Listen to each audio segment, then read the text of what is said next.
How's it going, good people? I don't know why I'm live. I just put the camera on. So here we are. And I figured because it's St. Patrick's Day, March 17th, I would do a reading for us about the end of Pisces season. We are about to complete another astrological year as Aries season begins the first month or the first season of the new astrological year. The reason for this is Aries is the first sign in the zodiac. Pisces rounds out the zodiac as the 12th sign. And because Pisces is the last sign, Pisces has a little bit of everyone else's flavor. So Pisces has the wisdom and the weakness of all of the signs before her. And yeah, so I figured I would just pull a few cards to talk about maybe some lessons we've learned from Pisces season, what we can look forward to as we enter this new astrological year, starting with Aries season in just 2 days. March 19th, I believe, begins Aries season. So let's go ahead and get into some of these cards.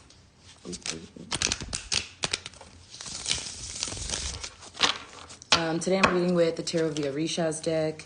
The Orishas are the Yoruba deities who are all syncretized with Greek and Roman gods that we know of, like Aphrodite, like Zeus, like, I'm saying, like Jupiter, some of the Roman gods, Mercury, etc. So if any of the gods or goddesses pop out of this deck, I'll definitely let you all know like which gods or goddesses they would be syncretized with in the mythology pantheons that we might be a little bit more aware of or knowledgeable about. So let's just get some energy. So first we have the Nine of Swords.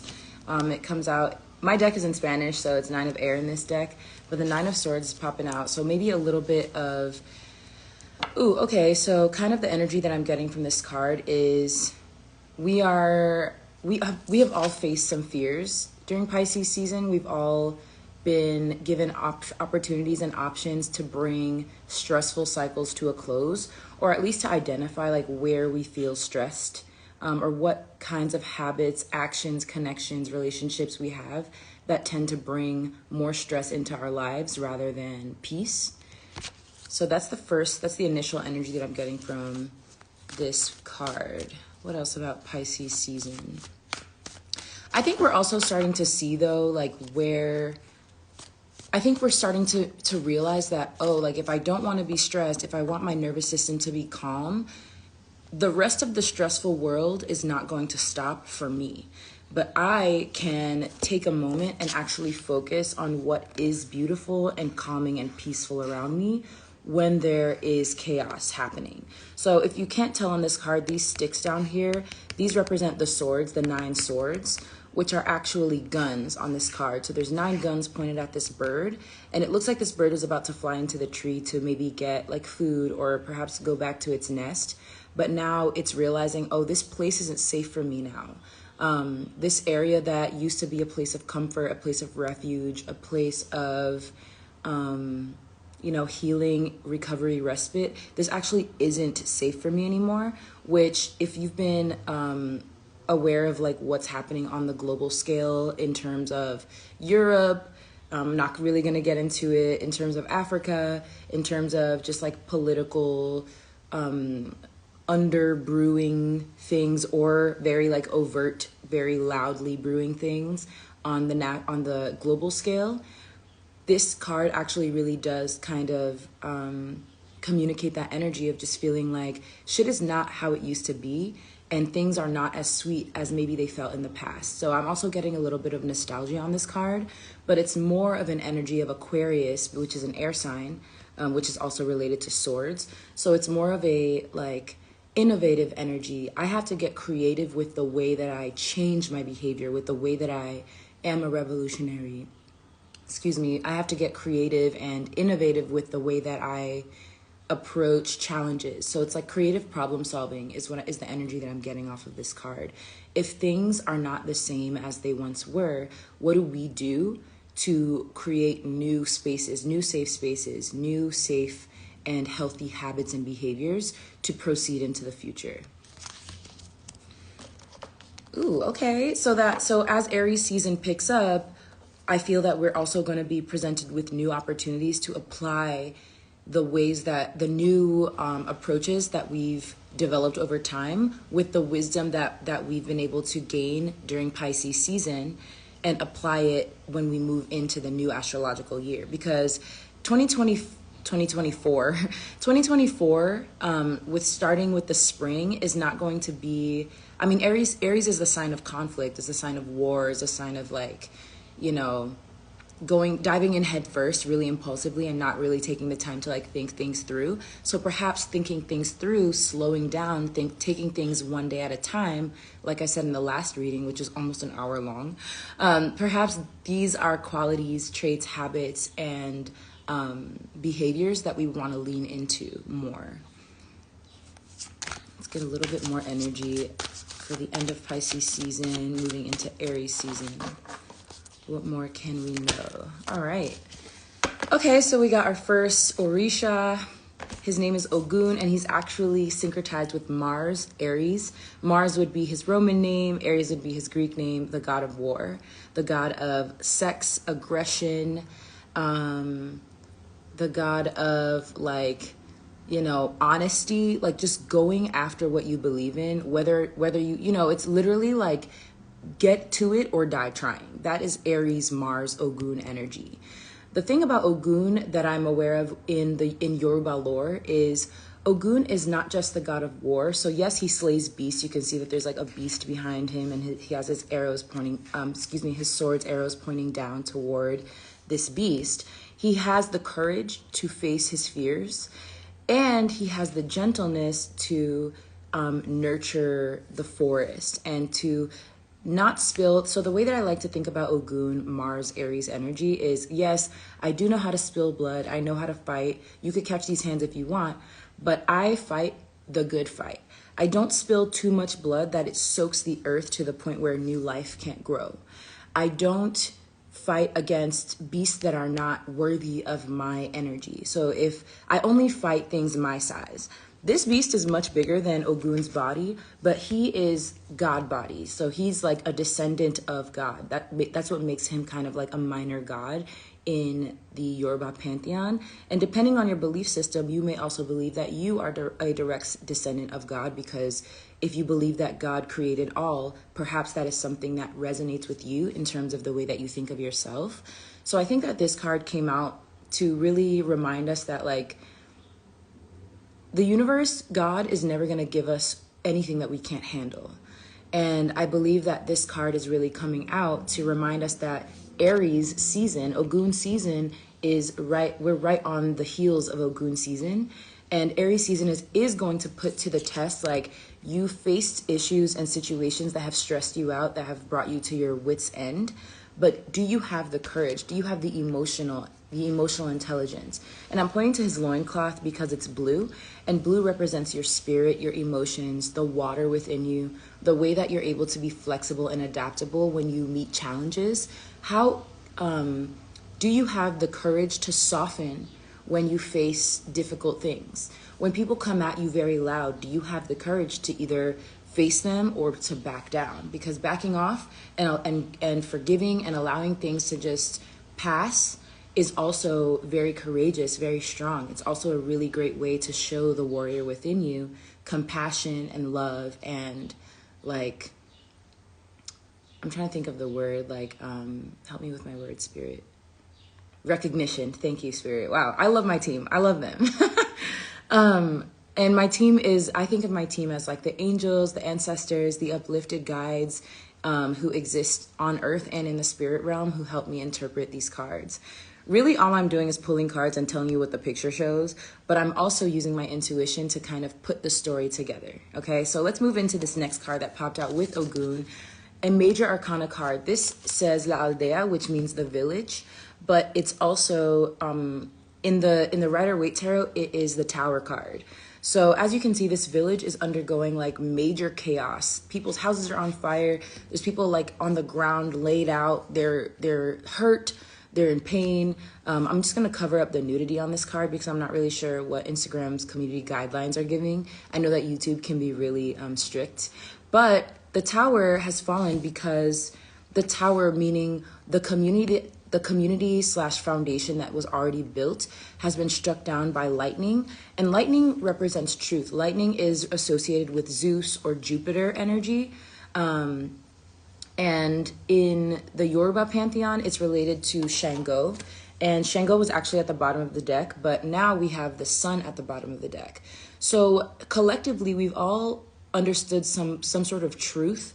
There's been some sort of like truth or some sort of truth illuminated for us. It's come into something has come to light that has allowed us to see like, okay, the foundation and the home, the society that we once had, that was once here, it was built upon lies. It was built upon like overlooking things, not really being focused on the facts.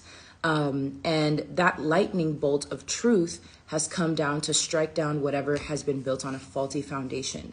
So perhaps in this village, there was some fuckery going on. There were lying, cheating, stealing happening. People were being taken advantage of. People were being, used for their money or used for their bodies. And we can definitely see that in so many ways. I'm not even going to get into it. But we can see that on a collective scale, whether it's small, communal, national, or global, right?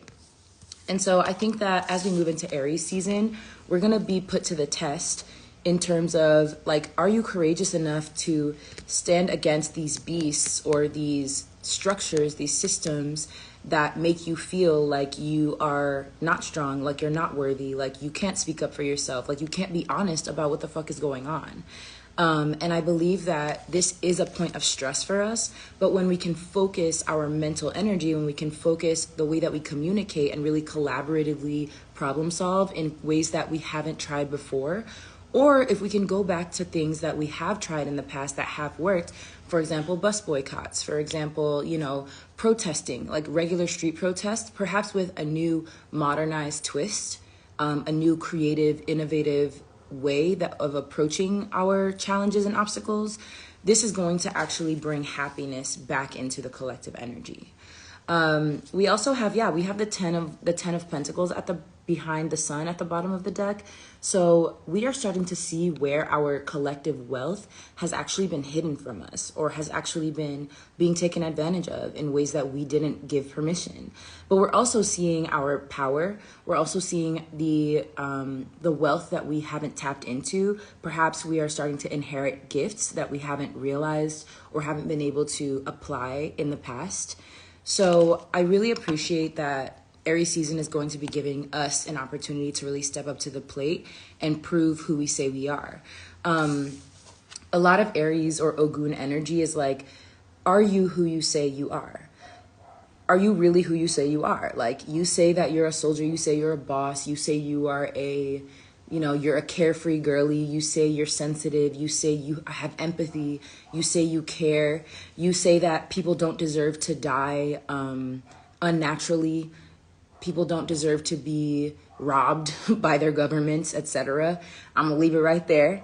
But are you who you say you are? Are you who you say you are individually? Do your habits and behaviors reflect that on a day-to-day?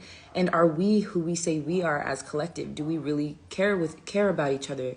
Do we really fuck with each other? Do we really share our resources, right? And resources is a huge theme of this reading because we have this 10 of Pentacles at the bottom of the deck.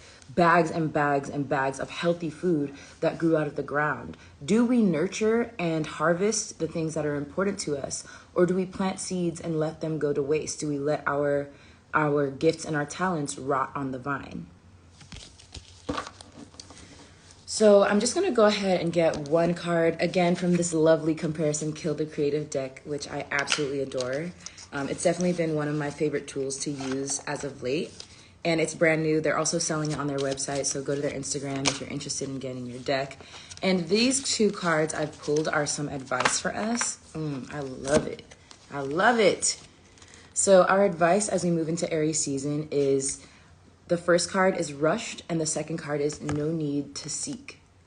So if there are areas of our life where we feel that we are not allowing ourselves to like really slow down and pour the quality into our work that it deserves, if there are areas in our lives, for example, with social media, where we feel like we're just doing the thing mindlessly and we're not really like taking the time to process and make meaning, or even if you don't feel like making meaning, because not everything has to mean something, right? Even if you are just feeling like you're just going through the motions, perhaps you're looking for something that you actually have within, and you're searching for that thing outside of yourself. There's no need to seek beyond your own self for what you think you might need. There's no need to look outside of your own personal heart, your own relationships, your own home environment, your own community. We already have all of the courage, all of the wisdom, all of the emotional intelligence, all of the ability that we are searching for. No one's coming to save us, guys. Mark Zuckerberg is not coming to save us. Tim Cook is not coming to save us. Whatever other mogul, Diddy, definitely not coming to save us, right? None of these billionaires are coming to save us. Even Rihanna, Beyonce, none of them are coming to save us, babe. We might be looking for celebrities to advocate for us. We might be looking for world leaders to do the work for us that we want to, that we believe is necessary to get to a better place in society. None of these people are coming to work for us not because they don't care about the cause, but because it takes more than an individual to really create change. We had a amazing member of our collective self-immolate recently, and he's not the only one. But these individual acts of revolution can only ignite and activate us. It takes all of us together to really create change and to really problem solve in a way that lasts and sustains, okay? So I think that these two cards came out because perhaps we're rushing past the focus let me get my words together. If we were to slow down a little bit and really have conversations that allow us to understand each other, that allow us to notice our commonalities and focus on those rather than our differences, if we were to slow down and really see like, okay, this area of life where I'm pouring my energy into is not pouring energy back into me.